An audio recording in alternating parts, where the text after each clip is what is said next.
많은 사람들이 일기를 씁니다. 그냥 며칠 쓰다 말기도 하고 습관적으로 꾸준히 그날의 일들을 기록하기도 하며 자신이 하는 일의 통계를 내거나 나중에 비슷한 상황이 오면 참고를 하기도 합니다. 그리고 그 중에는 자기 자신을 파악하기 위해 일기를 쓰는 사람들도 있습니다. 일기를 통해 일상에서의 감정 변화와 사고방식 및 행동 패턴 등을 파악하여 이를 활용하는 것입니다. 물론 여기에서도 가장 중요한 것은 감정입니다. 우리에게는 감정이 가장 중요하니까요. 우리는 무의식적으로 우리가 경험하는 모든 일의 감정을 세팅하며 여기에 생각과 행동이 이어지는 방식으로 살아가기 때문에 자신의 감정이 어떻게 세팅되어 있는지를 파악하는 것은 매우 중요합니다. 그리고 여기에 가장 효과적인 것이 바로 일기라고 할 수 있습니다. 할 수만 있다면 수시로 자신을 점검하고 파악하는 것이 좋지만 그러기에 우리는 너무 바쁘니까요. 하루에 한두 번씩 시간을 정해 일기를 쓰면서 자신의 상태를 파악하는 것이 좋으며 일기도 가능하면 자신의 감정을 중심으로 한 감정일기를 쓰는 것이 좋습니다.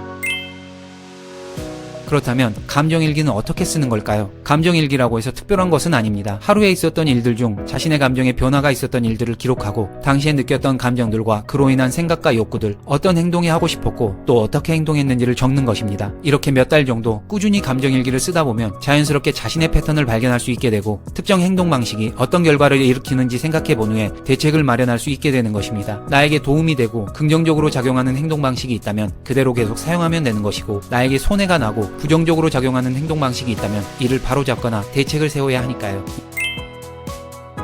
예를 들어봅시다. 20대 후반의 A씨는 어느 날 자신의 차의 브레이크 패드가 상당히 마모되어 있다는 것을 발견하고 급격한 불안감을 느끼게 되었습니다. A씨는 곧바로 브레이크 패드에 대한 정보들을 검색하고 가까운 카센터를 검색하여 예약까지 한 후에야 진정을 할 수 있었습니다. A씨는 이 일을 감정일기에 쓰면서 자신이 평소에 문제가 되는 상황을 만나게 되면 필요 이상의 불안감과 위기감을 느끼며 그 문제에 대해 파악하고 대책을 세우기 전까지는 진정이 되지 않아 제대로 쉬지 못한다는 것을 알게 되었습니다. 또한 그 과정에서 상당한 스트레스를 받게 되고 시간적으로나 체력적으로 많은 부담이 된다는 것을 느끼게 되었으나 이러한 행동 패턴이 결과적으로 자신에게 도움이 되고 가끔씩은 이러한 자극도 필요하다고 생각이 되어 이를 바꾸지 않고 그대로 사용하기로 하였습니다. A씨는 또한 감정일기를 통해 평소에 자신이 감기나 몸살 등으로 몸이 아프고 체력이 떨어지게 되면 일상생활이 불가능해질 정도로 우울해지고 무기력해진다는 것을 깨닫게 되었습니다. 이를 해결하기 위해 1년 가까이 좋다는 영양제를 챙겨 먹고 운동도 꾸준히 해보았으나 별다른 변화 없이 여전히 같은 패턴이 반복되자 이번에는 전문의와의 상담을 통해 필요한 약을 처방받아 먹게 되었고 다행히 다른 부작용 없이 우울감과 무기력증을 해소할 수 있게 되었습니다.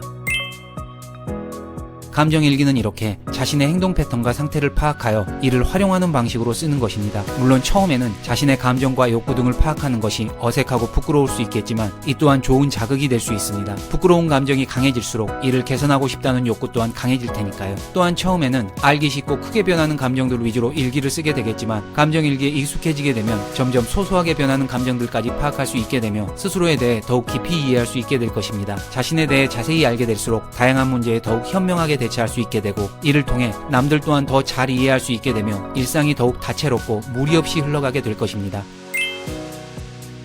그렇게 되면 우리는 다양한 활동에 일기를 활용할 수 있게 됩니다. 일기를 쓰며 연애를 하게 되면 연애일기가 되는 것이고 일기를 쓰며 운동을 하게 되면 운동일기가 되는 것이니까요. 따라서 꾸준히 일기를 쓴다는 것은 삶의 지도를 만들어가는 것과 같습니다. 스스로의 삶을 기록하고 확인하여 이를 기준으로 점점 더 현명한 선택을 할 수 있게 되니까요. 반대로 일기를 통해 자신을 파악하지 못한다는 것은 지도 없이 항해를 하는 것과 같다고 할 수 있습니다. 자신의 특성과 역량을 파악하지 못한 상태에서 무언가를 한다는 것은 결과를 보장하기 어려운 도박과도 같으니까요. 여러분의 생각은 어떠신가요? 오늘도 끝까지 들어주셔서 감사합니다.